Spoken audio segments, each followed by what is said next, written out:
Assalamualaikum warahmatullahi wabarakatuh. Selamat pagi, salam sejahtera buat kita semua. Perkenalkan, nama saya Tasdik Tona. Saya dosen Politeknik Ilmu Pelayaran Makassar pada Prodi Teknika.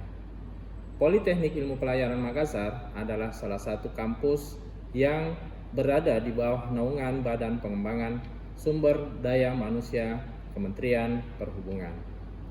Keahlian saya adalah di bidang teknik elektro.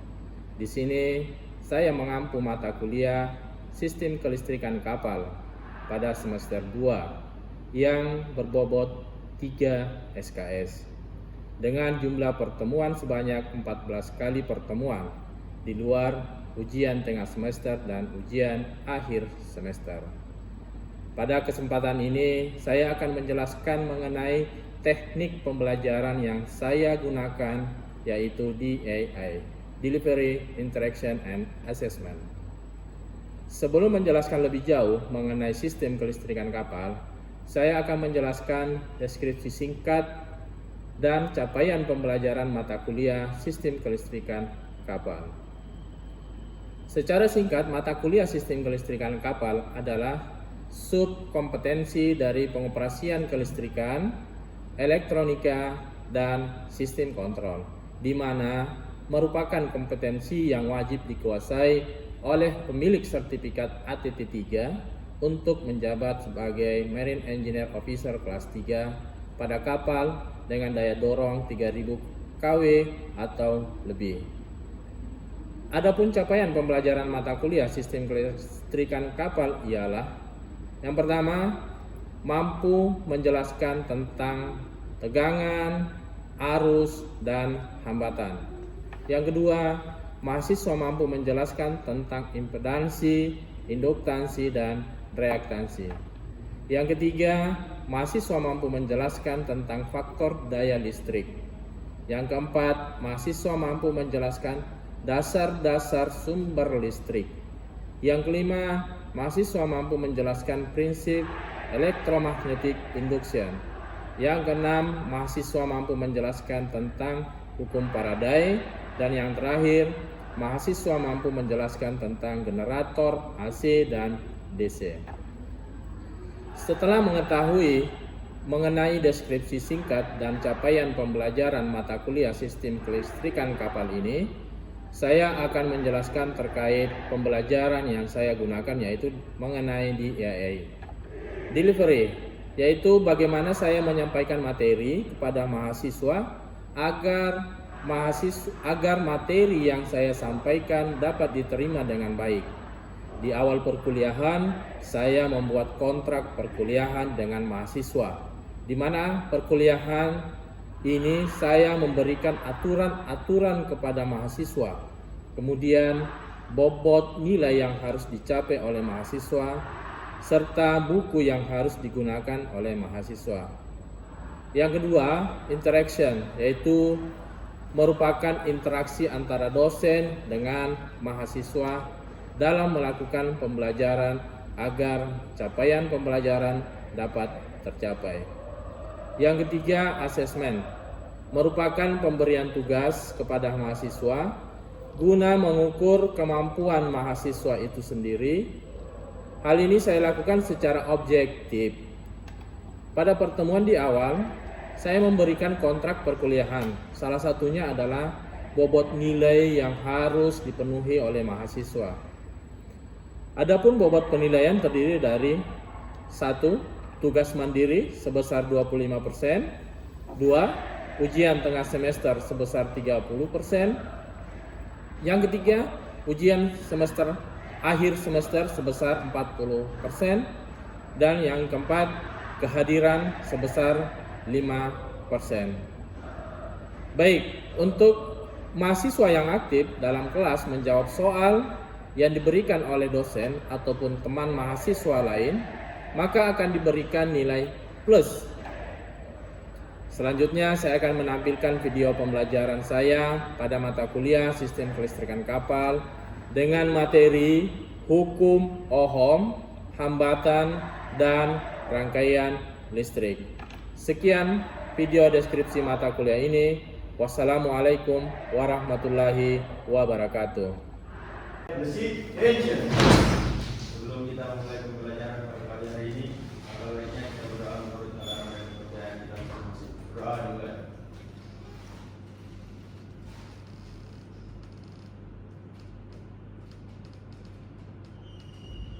Doa selesai. Tarik, isi, raise.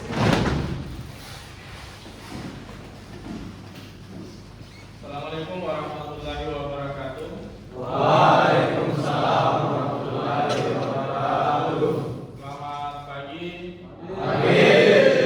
Salam sejahtera buat kita semua. Puji syukur kita panjatkan kehadiran Allah Subhanahu wa taala. Pada pagi hari ini kita masih diberi kesempatan, kekuatan, kesehatan untuk mengikuti perkuliahan pada hari ini. Sekedar mengingatkan, untuk materi yang lalu kita telah membahas mengenai pengertian daripada listrik. Ya. Jadi masih ada yang ingat apa itu listrik? Masih ada yang ingat apa yang dimaksud dengan listrik? Listrik adalah suatu energi yang tidak dapat dilihat tetapi dapat dirasakan. Contohnya apa? Lampu. Ya, jadi kita tidak bisa melihat listriknya, tetapi hasil daripada kerja listrik dengan adanya tegangan yang masuk atau listrik, maka hasilnya kita bisa rasakan. Gimana juga kita bisa rasakan? Apabila kita ke setrum, ya, atau menyentuh penghantar yang bertegangan.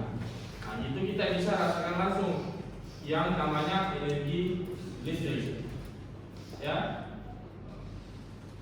Baik, pada pertemuan hari ini masih berhubungan dengan listrik, yaitu mengenai hukum Ohm, hambatan dan rangkaian listrik. Ya. Jadi kalau bicara hukum Ohm itu diambil dari nama seorang penemunya. Ya. Nih. Yaitu George Simon Ohm. Jadi pengertian hukum Ohm adalah besarnya kuat arus yang mengalir dalam suatu penghantar sebanding dengan beda potensial atau tegangan. Ya. Jadi V sama dengan dapat kali rumus demikian. Secara matematis inilah persamaan hukum Ohm, yaitu tegangan sama dengan arus kali hambatan. Ya. Berdasarkan rumus pada persamaan hukum Ohm, maka tegangan listrik dapat dihitung, arus listrik dapat dihitung, tahanan listrik dapat dihitung juga. Hukum Ohm bisa diingat dan dipraktekkan secara efektif dengan menggunakan lingkaran hukum Ohm. Dalam bentuk lingkaran, ya. Sementara ada kita lihat gambarnya. Ketika kedua bilangan sudah diketahui, untuk menemukan persamaan P, I, atau R, cukup dengan menutup bilangan yang tidak diketahui dengan jari. Kedua bilangan dalam lingkaran akan menunjukkan bagaimana cara untuk menghitung bilangan ketiga. Tadi saya lihat gambarnya ini. Jadi yang harus kalian pahami, pada bentuk lingkaran P itu ada di atas, I dan R ada di bawah. Ya. Dari persamaan ini kalau kita tutup, lahirlah berarti I yang mau kita cari. Berarti dia adalah P per R. Begitu pun ini. Kalau ini yang ditutup berarti R yang jadi. Berarti P per I. Kalau ini yang ditutup berarti dia saja ada. Berarti I kali satu saja ini dipahami, kalian sudah bisa menghafal rumusnya. Ya, P-nya ada di atas, I-nya dengan letter di bawah. Ya. Baik, kita coba lihat satu contoh soal. Suatu penghantar yang terbuat dari kawat tembaga, ya, mempunyai tahanan 4 ohm. Besarnya kuat arus yang mengalir sebesar 25 ampere. Diminta menghitung besarnya tegangan yang dibutuhkan. Jadi dari soal diketahui F sama dengan 4, I sama dengan 25, P-nya sama dengan I kali F. Ya, sama dengan 100 ohm. Ini contoh dalam soal ya. Ada yang mau ditanyakan dari sini? Sudah jelas? Jelas. Kita lanjut.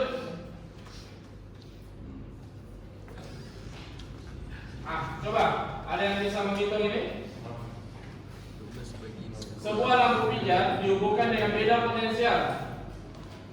Berarti tegangan. Beda potensial itu adalah tegangannya. Ya. Ini kalau sebesar ini biasa dia berarti sudah mengarah ke yang namanya beda potensial, itu adalah sumber arusnya adalah DC. Susunan hambatan. Kembali tadi ke hambatan ini terhadap pada rangkaian listrik. Ada yang namanya hambatan seri. Jadi ini yang namanya hambatan berarti resistor. Ini seri ya, lihat. Inilah perjalanan arusnya kalau dia seri, ya. Kayak kincir ya. Ini melewati 30 ohm, melewati 1 ohm, ya. Ada melewati 2,5 ohm, 2,5 kilo ohm. Berarti 2.500 ohm, ya. Ini seri ya. Terus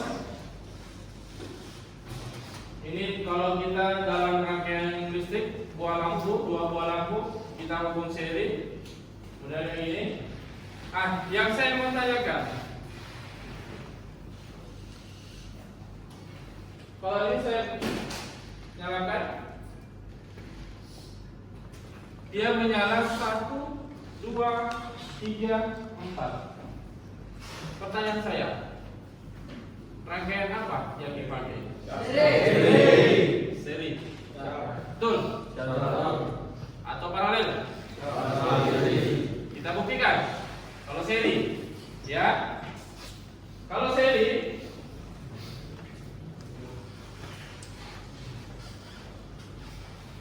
kita anggap 2 lampu saja ya. Ya. Oke. Perhatikan ya. Kalau seri, misalnya lampu yang satu bermasalah. Apakah lampu 2 pasti menyala?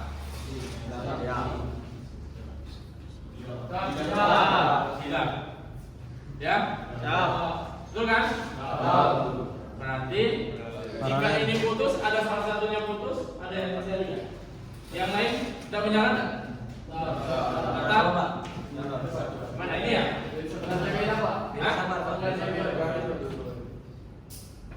Nah, kita coba satu jalur. Ini kan dia silang kalau ini ya. Ini contohnya. Ada yang tidak nyala. Seharusnya kan ini nyala. Ya. Itu nyala dua-duanya. Satu aja. Satu. Kita coba lihat. Ini terjadi gangguan di salah satu lampu. Tapi yang lainnya masih nyala. Yang satu jalur ya, yang satu grup ya. Berarti dia ada grup apa? Paralel. Kita bisa buktikan. Ya. Kalau paralel,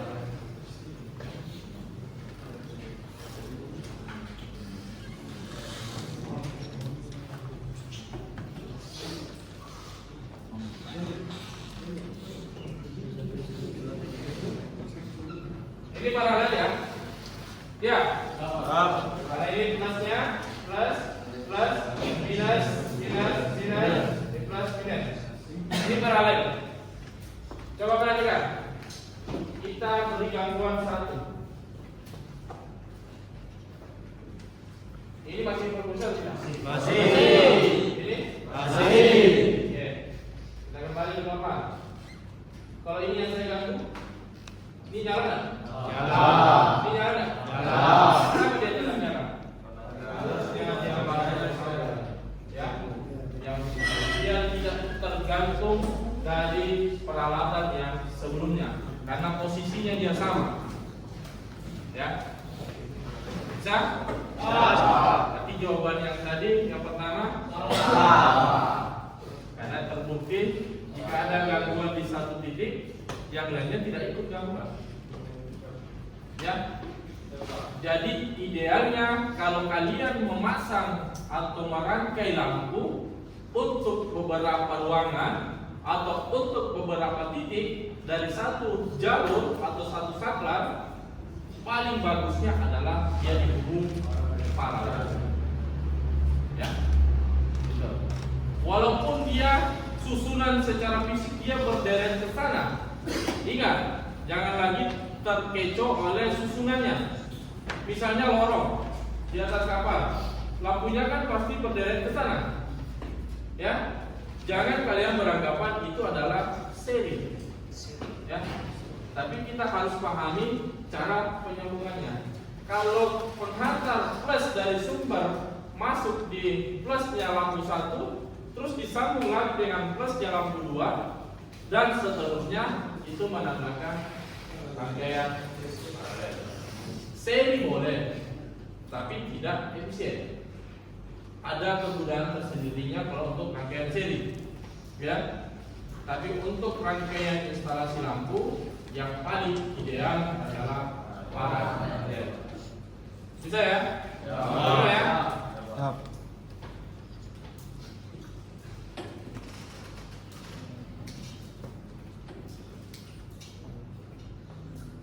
Nah, ini untuk rangkaian seri berlaku sama ini ya. Ini rangkaian seri ya, lihat ya. I total sama dengan I1 sama dengan I2 sama dengan I3. Jadi sama misalnya. Yang pertama adalah tegangan. Kalau kita mau mencari tegangan total dari suatu baterai, rangkaian seri baterai, berarti tegangannya dijumlah. Tegangan yang ada di 1, 2, dan 3. Sedangkan ini R kali I, ya, sama dengan R1 kali 1. R kali I adalah rumus dari P sama dengan I kali R. Berarti adalah P total sama dengan P1 penjabaran dari sini ya, tambah P2 tambah P3, ya. Jika soalnya yang diketahui adalah I dan R, P-nya bisa dicari. Ya. Jadi jangan terkecoh untuk persamaan ini, ya. Jadi ini P1 bisa diambil dari sini, I kali R, P2 adalah I2 kali R2, atau pada aki yang kedua, dan seterusnya. R total masuk di jumlah R1 tambah R2 tambah R3, ya. Selanjutnya adalah rangkaian paralel. Nah, ini kalau paralel ya, untuk pada sebuah tahanan atau resistor. Ya, ini gabung sesuai dengan gambar yang tadi, ya. Ini lihat perjalanannya. Pada saat di sini dia terbagi, ya. Ada yang di cabang ini, ada yang di cabang satu ini, ya. Jadi dia terbagi. Makanya muncul persamaan untuk tegangan totalnya itu sama dengan tegangan sumber, sama dengan tegangan yang ada pada rangkaian kedua.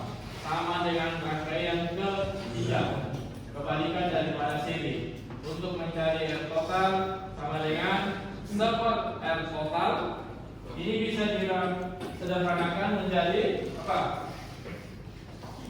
1 per R total sama dengan 1 per R1 tambah 1 per R2 tambah 1 per R3 dan seterusnya. Ya. Kalian harus bisa menghitung nanti jika ada ditanyakan R totalnya berapa. Ini kalau paralel. Kalau seri tadi kan langsung dijumlah, ya. R total sama dengan R1 tambah R2 ditambah dengan R3. Itu kalau seri. Baik, dari sampai sini ada yang mau ditanyakan, silakan. Kita lanjut. Ini ya tadi untuk kahanan totalnya ya.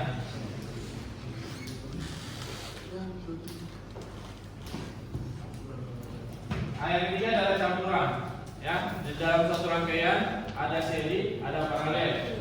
Antara ini dia 2 kilo ohm dengan 4 kilo ohm dia terhubung apa? Paralel. Terus hasilnya ini dia seri dengan 3 kilo ohm. Jadi dalam satu rangkaian ada dua jenis rangkaian, seri dan paralel. Ya.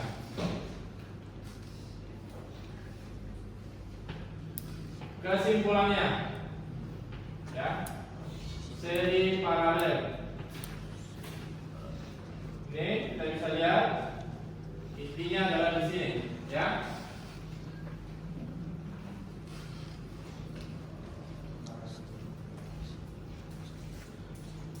Kalian bisa lihat ini intinya kalau berbicara arus untuk rangkaian seri dia arusnya sama, tegangannya yang berjumlah yang bertambah. Kalau paralel, kalau tekanan pada seri tegangannya sama, sedangkan arus salah ini arusnya yang arus ini ya, arus tetap ya. I total sama dengan I1 sama dengan I2 sama dengan I3. Itu pun R-nya. Ya. Oke, baik. Dari materi ini ada yang mau diperjelas lagi atau bisa diskusikan? Silakan. Silakan. Untuk perhitungan, Pak. Contoh perhitungan untuk rangkaian paralel dan seri. Baik, kita langsung eksekusi di sini. Dalam bentuk narasi.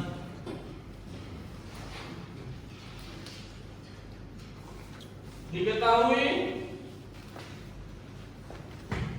R1 sama dengan 10 ohm, R2 sama dengan 15 ohm, R3 sama dengan 20 ohm, ya. I sama dengan 10 ampere. Ditanyakan R total,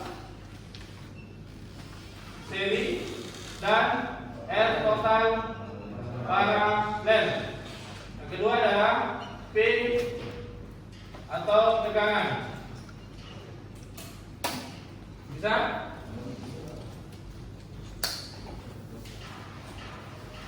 Dari soal ini diketahui R-nya dan I-nya. Ya. Baik, kita langsung kerja. Kalau R seri berarti berapa? R total seri sama dengan berapa? 10 ditambah dengan 15 tambah dengan 20. Jadinya 5. Ya. Oke. R total paralel sama dengan seper R total seper 1/10 tambah 1/15 tambah 1/20.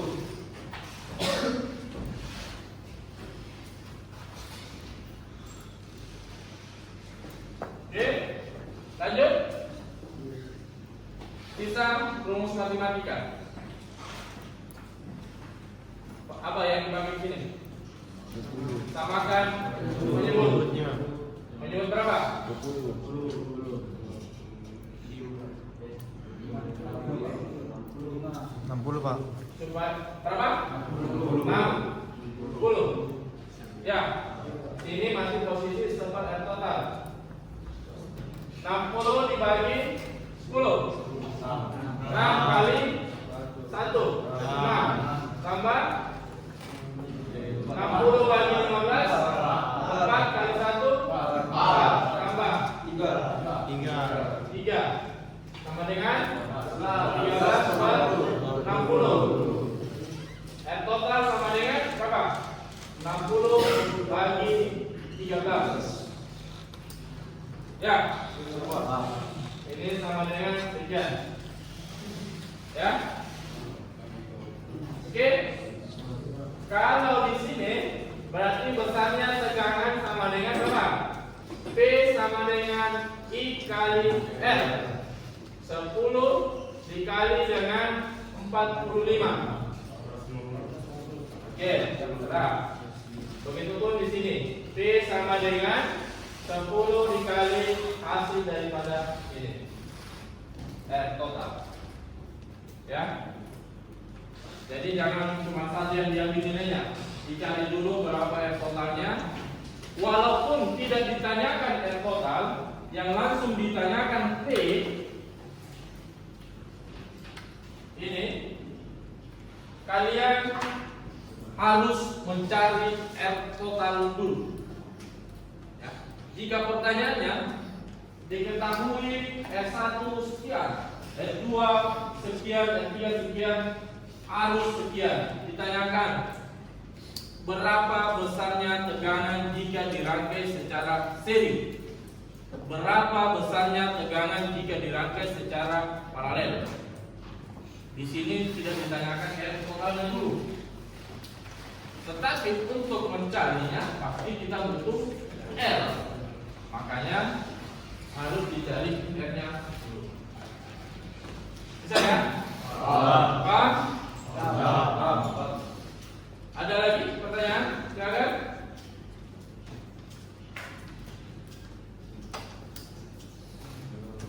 Saya harap materi hari ini bisa bermanfaat untuk kalian. Ini adalah dasar-dasar suatu materi di sistem kelistrikan. Harus kalian betul-betul paham, jangan dihafal ya, pahami ya. Baik, kalau memang sudah tidak ada, karena waktu sudah selesai, kita akhiri pertemuan hari ini.